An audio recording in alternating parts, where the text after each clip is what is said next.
구절 말씀은 11장 9절이 되겠습니다. 같이 읽어보시겠습니다. 시작. 악인은 입으로 그의 이웃을 망하게 하여도 의인은 그의 지식으로 말미암아 구원을 얻느니라. 잠언 10장부터 29장까지는 진짜 이제 본론이라고 할 수가 있겠습니다. 이번 주부터 본론에 들어왔습니다. 그 중에서 전반부 10장부터 15장은 특징이 있는데 의인과 악인, 또 지혜자와 미련한 자, 흑과 백으로 탁 대조를 시켜서 설명하고 있습니다.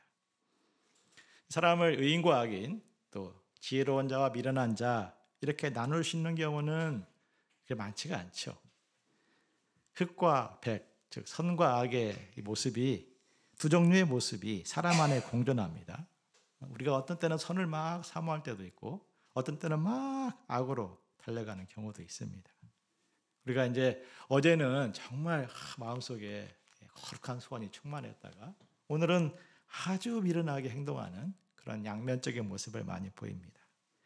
악인 회개하고 의인으로 변화되기도 하고 또 의인이 타락하여 흑화되기도 합니다.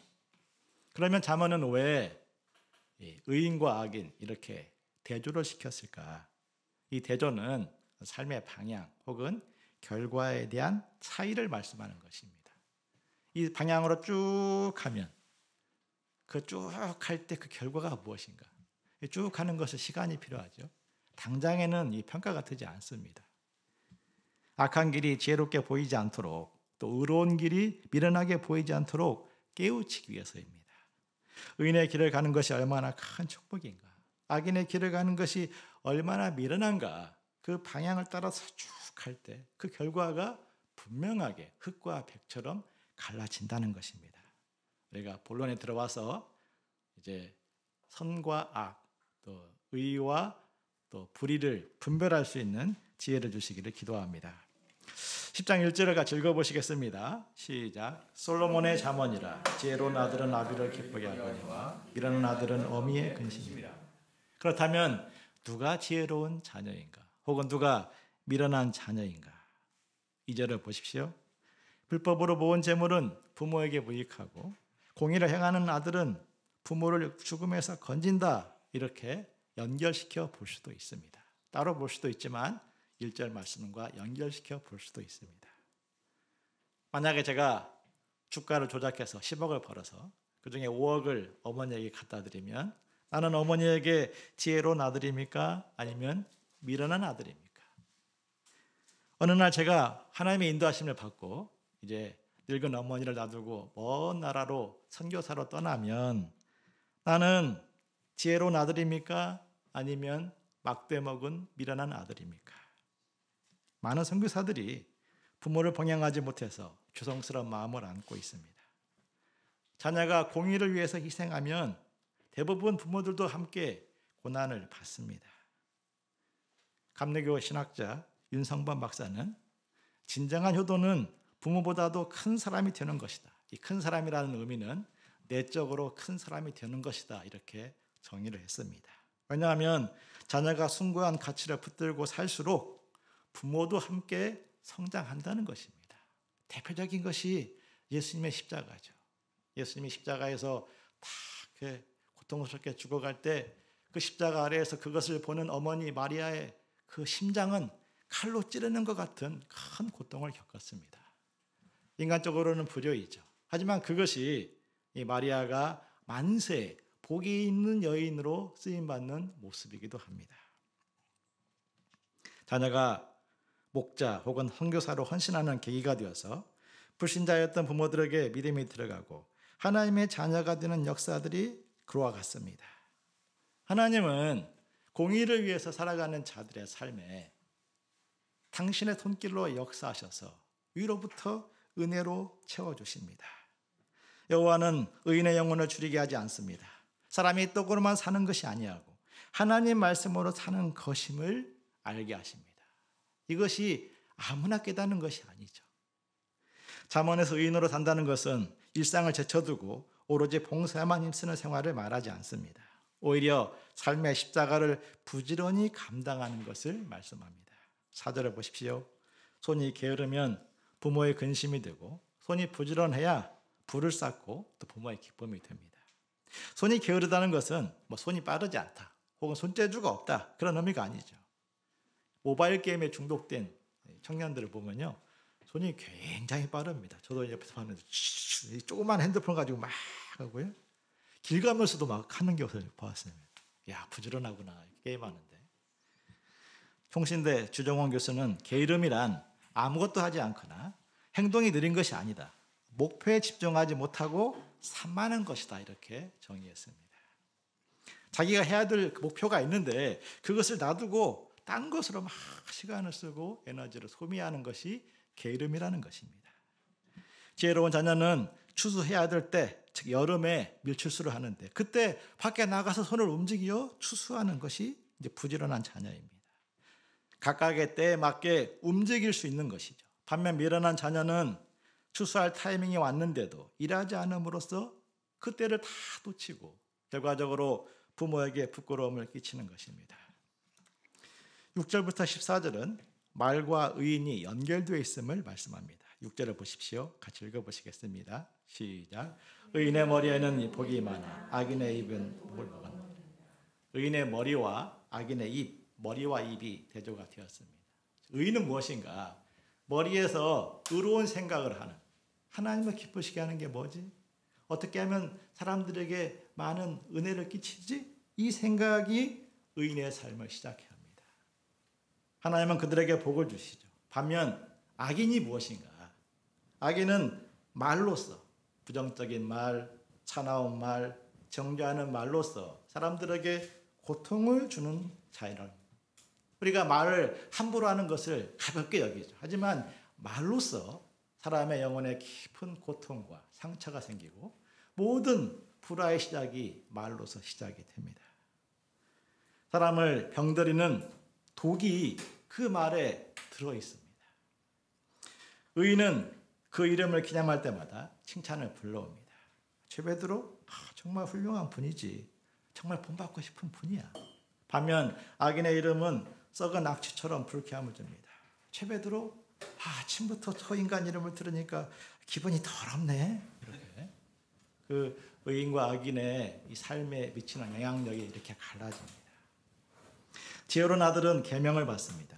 즉 말씀을 암송하며 마음 깊이 간직하는 것입니다. 그런 사람은 어떤 문제를 만났을 때 그때 생각하지도 못한 그 말씀이 탁 떠올라서 지혜를 주고 그 말씀을 따라가면서 위기를 헤쳐나갈 수 있는 힘을 얻습니다. 걸음은 평안하고 굽은 길로 가지 않지요. 반면 미련한 사람은 간직한 말씀이 없기에 감정대로 내뱉으며 마음속 밑바닥을 드러내고 맙니다. 눈짓으로 남모르게 악한 일을 도모하다가 오히려 근심을 끼치고 미련한 말로 화를 자초하게 됩니다. 11절을 같이 읽겠습니다. 시작. 의인의 입은 생명의 샘이라도 악인의 입은 독을 먹으면. 자문은 반복해서 입의 중요성을 강조합니다. 이는 단지 말조심하자, 그 정도가 아니죠. 이 독을 머금었다. 무서운 표현이지 않습니까? 6절, 7절, 8절 보면 멸망이란 단어도 2번이나 나옵니다. 독도 2번이나 나오죠. 반복합니다. 생명을 좌우할 정도로 말이 중요하다는 것이죠. 생명을 주는 말을 하는 사람이 의인입니다. 생명을 주는 말을 하려면 내 안에 생명이 있어야 됩니다. 사랑이 있어야 돼요. 빛이 있어야 됩니다. 예수님은 좋은 나무가 나쁜 열매를 맺을 수 없고 나쁜 나무에서 좋은 열매가 맺힐 수 없다 했습니다. 내 입에서 거칠고 더러운 말이 나왔다면 내 기분을 망친 누군가를 탓할 것이 아니라 내 마음이 거칠고 내 안에 더러움이 있음을 인식을 먼저 해야 됩니다. 돌멩이를 호수에 탁 던지면 파문이 일어나잖아요. 그와 같이 말 또한 파문을 일으킵니다. 12절을 보십시오. 말에 미움을 담고 있으면 이 다툼의 파문을 일으킵니다. 반면 사랑을 담으면 이 사랑의 파문이 일어나서 허물을 가리게 됩니다. 말씀을 보면 모든 허물을 가린다고 했습니다. 말하는 사람의 허물도 가릴 수 있고 말을 듣는 사람의 허물도 가릴 수 있습니다. 어떤 사람이 속마음과 다르게 내 속마음은 그렇지 않는데 입에서는 사람의 속을 긁는 말이 나온다, 이렇게 어려움을 고백한 적이 있습니다. 이 말에 대한 지혜가 필요하다는 것입니다. 또 상대방에 대한 지혜도 필요합니다. 그래서 굉장히 자기 중심이 아니라 상대방 중심, 또 어떻게 하면은 정말 도움이 될 것인가 하는 목자의 심정이 그 안에 있어야 됩니다. 사도 베드로는 사랑은 허다한 죄를 덮는다고 했습니다. 지혜로운 사람은 사랑을 담은 말로써 사람의 허물을 덮어주고 살리기에 힘씁니다. 반면 미련한 자는 매를 버는 말을 합니다. 이 말이 정말 중요하죠. 어떤 형제가 우리 모임이 경직되어 있다, 이 첫인상을 안고 말씀 공부를 출발했습니다. 인터넷 검색해 보니까 악평을 막 보면서 우리 모임이 정말 경직된 모임이 아닌가. 하지만 또 말씀을 배우고 싶어서 성경 공부를 출발했습니다. 그런 말씀 공부에서 목자의 가르침과 다른 해석을 자주 제시했는데 목자는 그에게 그렇게도 생각할 수 있겠네요 라고 응답해 주었습니다. 그 말이 안 좋았던 첫인상을 지우고 말씀에 집중하도록 도움을 주었습니다. 굉장한 유익을 주었습니다. 만약에 그때 딴 생각하지 말고 교만을 버리고 그냥 겸손히 배우기나 해요 이렇게 했다면 아마 안 좋은 첫인상은 확신으로 굳어져서 말씀까지도 못 듣게 했을 것입니다. 15절을 같이 읽겠습니다. 시작. 부자의 재물은 그의 견고한성이요 가난한 자의 궁핍은 그의 멸망이라. 부자의 재물은 세상의 압박을 막아주고 생활의 편리 또 유익을 가져오는 힘이 있습니다. 이거 모두가 다 아는 사실이죠. 체험적으로. 이것을 굳이 말씀하는 이유가 무엇입니까? 저는 15절 이후 말씀이 슬기로운 부자 생활을 말하는 힌트가 아닐까 생각을 합니다. 정말 지혜로운 부자는 어떤 사람일까? 경민 목자는 저와 시안관 답사 현장에서 갔는데 이렇게 말했습니다. 제가 만약 수십억 부자라면 좋은 호텔을 빌려서 우리 이부 통역자들을 다 초대할 것입니다. 풀코스로. 수양입이 안 내고 그냥 빌리기만 해주는 게 아니라 돈까지 다 내겠다고 했습니다. 그러면 우리 청년들이 감동을 받아서 친구들을 초청하지 않을까요? 이렇게 정말 감동적인 말만이라도 정말 감동이 되었습니다. 경민 목자가 지금은 말씀 부자, 심정 부자인데 수십억 부자가 되어서 많은 청년들을 섬기는데 쓰임받으면 좋겠습니다. 성실하게 쌓은 분은 그렇게 견고한 성처럼 우리 삶에 우리의 마음에 있는 의를 이루는데 큰 힘이 됩니다. 훈계를 지키고 법대로 노력하여 쌓은 분은 생명길로 이끌어 갑니다. 반면 징계를 무서워하지 않고 불법으로 쌓은 분은 어긋난 길로 빠지게 되죠. 그 부가 아무리 클지라도 그 부는 이제 그 사람이나 그 주위 사람들에게 유익을 주지 못합니다. 돈을 목적으로 삼아서 미움을 감추고 이중적인 말을 하지 말아야 됩니다. 남을 헐뜯는 말도 하지 말아야 됩니다. 19절입니다. 부자라고 해서 말이 많아지면 안 됩니다. 지혜로운 부자는 입술을 제어합니다. 말 한마디에 천냥빚을 갚는다는 말처럼 순원처럼 유익한 말을 하기에 힘써야 됩니다. 내가 성공을 이뤘기 때문에 성공을 이룬 사람일수록 이제 자랑거리가 많죠. 그냥 남들보다 우월하다는 그 생각이 기본적으로 베이스에 깔려 있을 수 있습니다. 돈 자랑하는 말, 또 자기 막 자랑하는 말, 없는 자들을 무시하는 말, 그 말을 하기 쉬운데 그 말을 하지 말아야 됩니다. 21절을 보십시오. 오히려 의를 증거하기 힘써야 됩니다. 부자가 의를 증거하면 예를 들면은 메신저가 되어가지고 너희는 먼저 그의 나라와 그의 일을 구하라.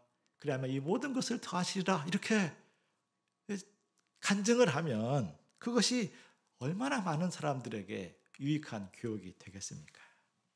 반면 미련한 부자는 진짜 해야 할 말을 몰라서 지식이 없어서 재앙을 부르게 됩니다. 22절을 같이 읽겠습니다. 시작. 여호와께서 주시는 복은 사람을 부하게 하고 근심을 겸하여 주지 아니하시느니라. 흔히 부자가 되면 근심이 사라질 것이다 기대합니다. 육아, 근심 얘를 다 맡겨가지고 내가 키우지 않아도 다 키우도록, 그죠? 교육하도록. 최고급 막 강사들, 일타 강사들 불러가지고 교육해. 나는 그냥 여행 가서 놀고 있고, 또 부동산 근심, 노후 근심 이런 것부터 자유롭게 될 것이다 기대를 합니다. 그러나 부자가 되는 것과 근심이 사라지는 것은 별개죠. 우리가 많이 속는 것입니다. 부자이기에 따라오는 근심들이 많다고 합니다. 우리가 잘 아는 록펠러, 세계 최고의 부자가 되고 난 후에 고식증에 빠졌습니다. 여호와께서 주시는 복은 부자이면서 근심하지 않는 것이죠. 이것은 부자가 의에 대해서 무지하면 절대로 알 수 없는 세계입니다. 악한 부자는 끊임없이 근심하죠. 언젠가 두려운 일을 만납니다. 효월의 바람처럼 굉장히 어려운 한날을 만날 때 그 악인이 쌓은 것들이 막 무너져 내리고 그 삶이 완전히 황폐화되고 맙니다. 반면 의인의 재물은 영원한 기초가 됩니다. 게으른 자를 고용하면 고용주는 치아에 식초가 부어진 것처럼 눈에 연기가 들어간 것처럼 고통을 받습니다. 그러므로 IQ 높고 낮음을 떠나서 게으른 사람을 멀리해야 됩니다. 부자가 여호와를 경외하면 생명의 날이 길어집니다. 부자라도 악을 행하는 사람은 그 생명이 짧아집니다. 부자가 의인의 소망으로 즐거움을 이루지만 부자라도 악인의 소망을 가지고 있으면 생명에서 끊어집니다. 여호와의 도를 따라 정직히 행하는 자에게 그가 쌓은 부가 산성이 될 것이고 행악하는 자에게는 멸망의 통로가 될 것입니다. 의로운 부자는 재물의 유혹에 흔들리지 아니하고 부르심의 뿌리를 내리지만 악인은 부자라 할지라도 부르심의 땅에 남아있지 못합니다. 이 가인이 그랬고 롯이 그랬습니다. 의인의 입은 사람을 살리는 지혜를 바라고 악인의 혀는 영혼을 베어 상처를 남깁니다. 32절을 같이 읽겠습니다. 시작. 의인의 입술은 기쁘게 할 것을 알거늘 악인의 입은 폐역을 말하느니라. 하나님을 기쁘시게 하는 말, 사람들을 살리는 말을 하는 사람이 진짜 의인입니다. 11장 1절을 같이 읽겠습니다. 시작. 속이는 저울은 여호와께서 미워하시나 공평한 주는 그가 기뻐하시느니라. 저는 1절 말씀을 통해서 11장의 배경이 마켓, 시장임을 추측합니다. 그렇게 생각을 하고 말씀을 시작합니다. 시장에 가보면 상인들이 양쪽으로 막 즐비하게 서 있죠. 그리고 이제 싸고 좋은 물건을 구하려는 사람들이 거기를 쫙 합니다. 사람들이 막 호객합니다. 오세요. 물건 좋아요. 보세요. 나는 어느 가게 앞에 서서 킬로그램당 3만 원이라고 쓰여진 문어 가격표를 딱 보고 괜찮네 하고 그 가게에 들어가죠. 몇 번을 고민하다가 정말 싱싱해 보이는 문어 한 마리를 탁 주목하고 이놈이다 하고 이제 주문을 합니다. 상인이 저울에 탁 문어를 달아보는데 제가 생각했던 것보다 무게가 훨씬 많이 나가는 것이었습니다. 하지만 이미 그 문어가 마음에 들어왔기에 비싼 가격의 찝찝함을 찢고 이제 주문을 합니다. 가게를 나오는 내 뒤로 호구를 낚았다는 상인의 의기양양한 미소가 보입니다. 그런 일들이 시장에 많이 있습니다. 요즘은 모르겠는데 과거에는 정말 많았습니다. 아무도 할 수 없죠. 시장 가면 속을 수 있다. 그걸 알고 가는데도 이제 워낙 아주 스킬이 뛰어나기 때문에 발견을 못합니다. 하지만 여호와께서 하시고 그것을 미워하십니다. 여호와는 공평한 추를 기뻐하십니다. 그렇게 타인의 주머니를 가볍게 털어 이득을 취하면 교만해져서 세상이 우습게 보입니다. 그러나 교만과 함께 욕이 찾아옵니다. 언젠가 사기 행각이 드러나서 수갑을 찰 수도 있고 또 안 좋은 소문이 퍼져서 손님의 발걸음이 끊어질 수도 있습니다. 반면 겸손히 법을 지키는 자는 미련한 자처럼 보였는데 꾸준히 쌓은 신리로 단골을 확보하여 기업을 튼튼히 합니다. 정직한 자의 성실은 자기의 길을 가도록 인도한다는 말씀이 그러합니다. 반면 사악한 자의 속임은 자기를 망하게 합니다. 그 재물을 쌓는 재미로 악을 계속 행하는데 진노의 날을 견디지 못합니다. 공의로 쌓은 사업은 죽음 같은 위기에서도 무너지지 아니하죠. 건축업자들을 상대한 적이 있었습니다. 이제 소장과 대화 보니까 이런 말을 했습니다. 현장에서 뽑아가야 할 수익, 절대 이윤을 정해놓고 공사를 시작합니다. 이렇게 말했습니다. 이 현장에서 예를 들면 우리가 10억을 벌어 가야겠다 하면은 아무튼 그 10억을 남기기 위해서 일을 한다는 것입니다. 절대 이윤을 남겨야 되기 때문에 예를 들면은 처음 계획보다 철근값이 오르잖아요. 그러면은 보통의 사람들은 이번에는 내가 좀 이윤을 적게 좀 줄여야겠다 하고 공사를 하는데 대부분의 건축업자들은 그래 철근 빼 해가지고 순살로 짓고 그죠? 또 추가 공사비를 막 올립니다. 추가 공사비 안 내? 그러면은 공정 스톱 해가지고 벼랑 끝 전설을 구사하기도 합니다. 이것은 건축 현장뿐만 아니라 자본주의 시장 전체가 절대 이윤에 목을 메고 살아갑니다. 5절을 보십시오. 절대 이윤이 아닌 처음 약속, 처음 원칙을 지킨 완전한 공인은 자기의 길을 걷게 합니다. 반면 이윤을 쫓아 약속과 원칙을 저버리는 악한 자는 그 자기 악으로 말미암아서 넘어지고 맙니다. 정직한 자의 공의는 자기를 지켜주고 사악한 자는 자기 뿌린 대로 보응을 받습니다. 꼼수를 부리면 당장에는 이득을 얻지만 결국 사람을 잃고 맙니다. 물론 어떤 이들은 그런 식으로 부자가 되어서 죽을 때까지 풍족하게 살기도 합니다. 하지만 7절을 보십시오. 어리석은 부자는 갑자기 찾아온 죽음으로 말미암아 그 소망이 끊어지고 맙니다. 누가복음 12장에 나오는 어리석은 부자 이야기가 그럽니다. 의로운 부자는 환난에서 구원을 받고 악한 부자는 자기에게 예비된 심판으로 갑니다. 부자와 나사로 비유, 이 그림이지 않습니까? 부자는 상에서 막 신나게 먹고 있죠. 나사로는 밑에서 상처난 발을 개들이 핥아주고 사람들이 안 도와주니까 그냥 겨우 개들이 와서 핥아주고 있습니다. 하지만 이 이야기가 이제 하나님 앞에 가면 어떻게 됩니까? 반전이 되죠. 부자는 뜨거운 불에 들어가고 나사로는 아브라함과 함께 큰 잔치 속에 기쁨을 누립니다. 우리가 이제 당장의 그 결과 가지고 참 마음이 이렇게 저렇게 막 휘청이는데 사실은 하나님의 나라까지 보고 삶을 살아야 됩니다. 경제 문제만큼 공동체 안에서의 관계 문제도 중요합니다. 공동체 안에서 흔한 영향력을 주고받아야 기쁨과 삶의 의미를 얻게 됩니다. 9절을 보십시오. 입으로 이웃을 망칠 수 있고 입으로 구원을 줄 수도 있습니다. 어느 목자가 몇 천만 원 투자로 몇 억을 벌 수 있다는 다단계 유혹에 빠져서 자식뿐만 아니라 주위 동역자들을 끌어들였다가 그 센터에 많은 이들이 큰 고통을 겪었습니다. 그런데 함께 건물을 공유한 다른 지부는 휘말리지 않았습니다. 그 지부에는 다단계에 참여하지 못하도록 말리는 목자가 있었기 때문입니다. 그가 말했습니다. 교회 공동체의 위기는 크게 하나는 성이고 성 문제고 다른 하나는 돈으로부터 옵니다. 교회 모임이 돈 버는 통로가 되도록 용인하는 것 자체가 옳지 않습니다. 이것이 잘 될 수도 있고 못 될 수도 있는데 이것을 용인하면 어떤 모습이든지 문제가 생길 것입니다 하고 딱 막았습니다.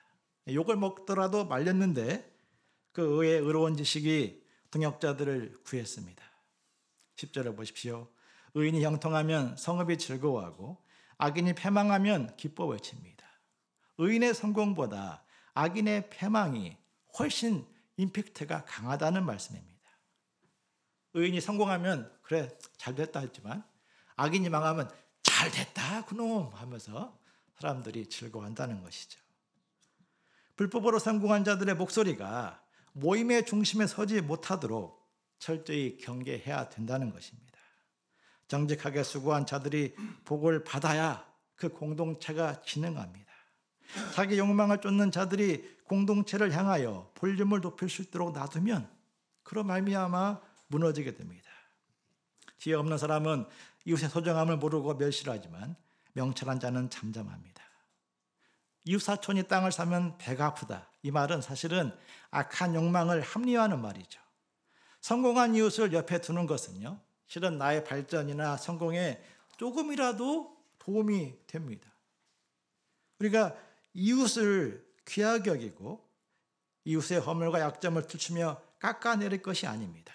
명철한 사람은 차라리 침묵으로써 이웃 편에 서주고 이웃의 명예를 지켜줍니다. 실제 상황에서는 이것이 판별하기가 쉽지 않습니다.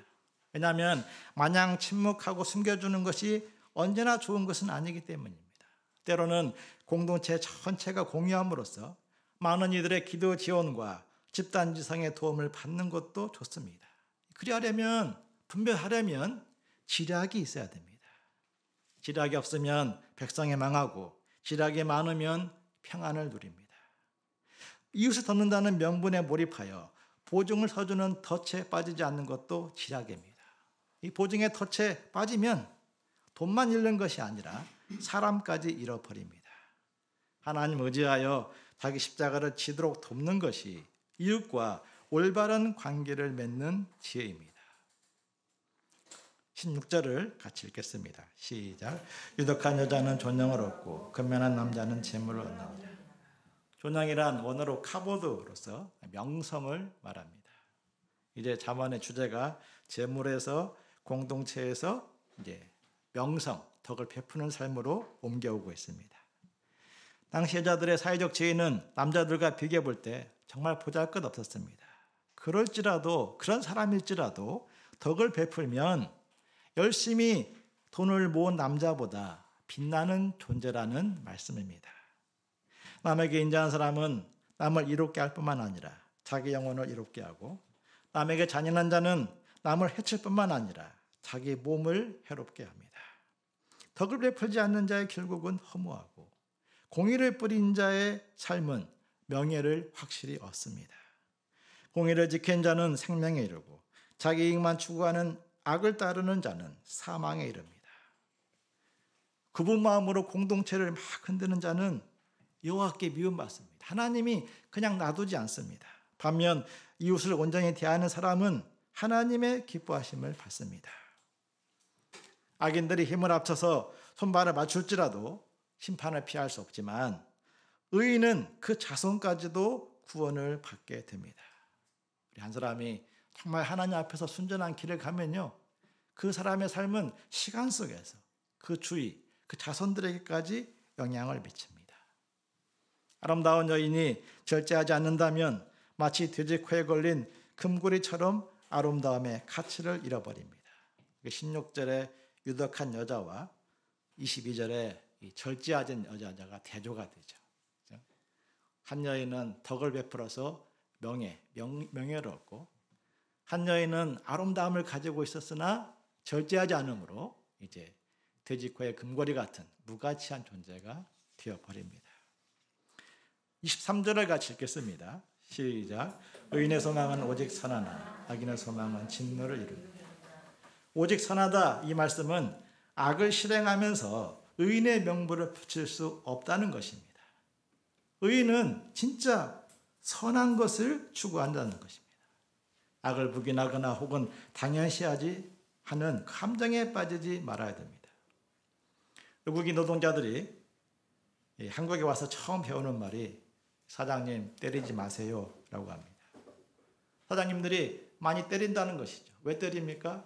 내가 너 이 나라에 있을 때보다 훨씬 많은 월급을 주니까 당연히 때릴 수 있다, 이렇게 생각을 한다는 것입니다. 함부로 대하는 그 이유가 있죠. 월급을 많이 준다.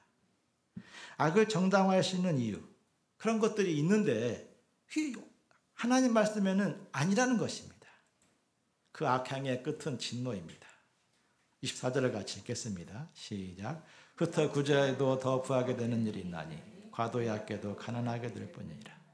흩어 구제하는 것은 아는 사람, 손익계산 따지지 아니하고 도움이 필요한 사람들을 구제하는 것입니다.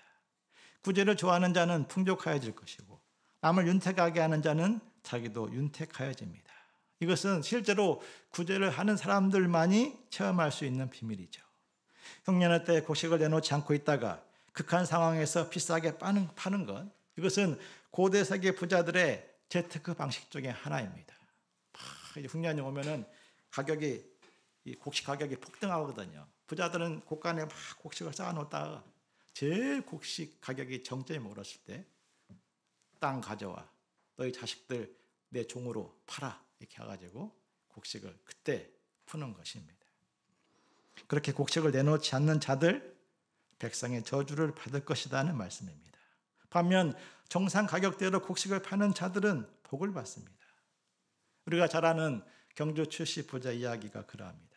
이 출시 부자가 경주에서 300년 동안 부자로 계속 살아가는데, 이제 그 300년 동안 사실 좋은 시절만 있는 게 아니잖아요. 때로는 밀란이 일어나기도 하고, 때로는 도적대가 그 마을을 덮치기도 하고, 그런 일들이 많이 있었습니다.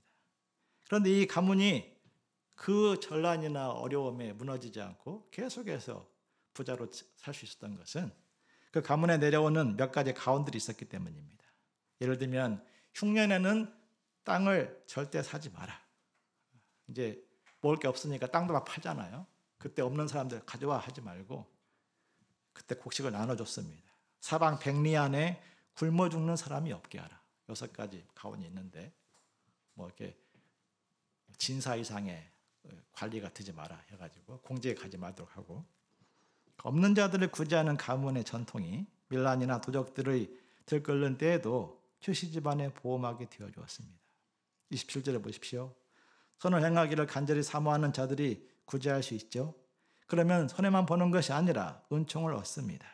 이것은 진짜 오랜 시간 속에서 돌아오는 열매죠. 하지만 땅에 떨어진 밥알까지도 남김없이 더듬어서 27절에 악을 더듬는다는 표현이죠. 자기 바구니에 넣는 자에게는 악이 임하게 됩니다. 그냥 조금 떨어진 것도 아까워서 탁 더듬어가지고 챙겨가는 그런 부자들. 정말 이렇게 알뜰한 부자가 아니라 본문에서는 악을 더듬었다라고 말합니다. 보아스가 룻에게 이삭둑기를 허용한 것처럼 없는 자들을 위해서 은혜의 통로를 남겨줘야 됩니다. 재물이 전부인 줄 알고 없는 자들을 털어 재물을 모으는 것은 자기 집을 해롭게 하는 소득이며 망하는 길이 됩니다. 30절을 같이 읽겠습니다. 시작. 의인의 열매는 생명나무라 지혜로운 자는 사람을 얻느니라. 사람들은 부자가 되기 위해서 부지런히 돈나무를 키웁니다. 하지만 지혜로운 자는 돈보다도 사람을 얻기에 힘을 씁니다. 만약 내가 목자로 살지 않고 돈 버는데 올인하며 살았다면 어찌 되었을까? 저는 가끔씩 그런 생각을 해보게 됩니다. 어떻게 되었을까?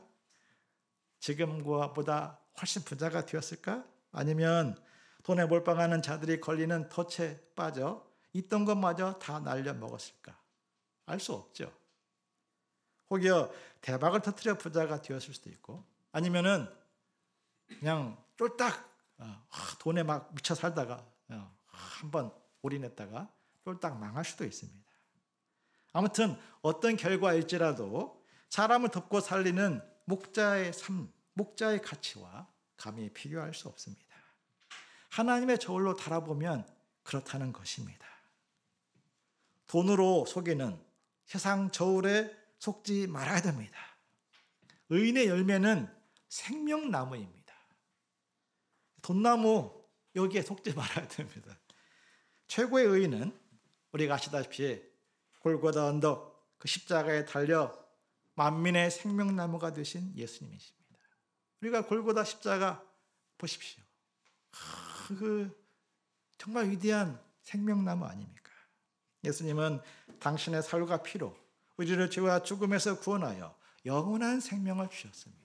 이 땅에서 가장 가난한 자처럼 보였는데 이 땅에서 그 누구보다도 정말 풍성한 생명의 열매를 맺었습니다. 우리들 한 사람 한 사람도 예수님을 따라 사람을 없는 생명나무가 되게 하시기를 간절히 기도합니다.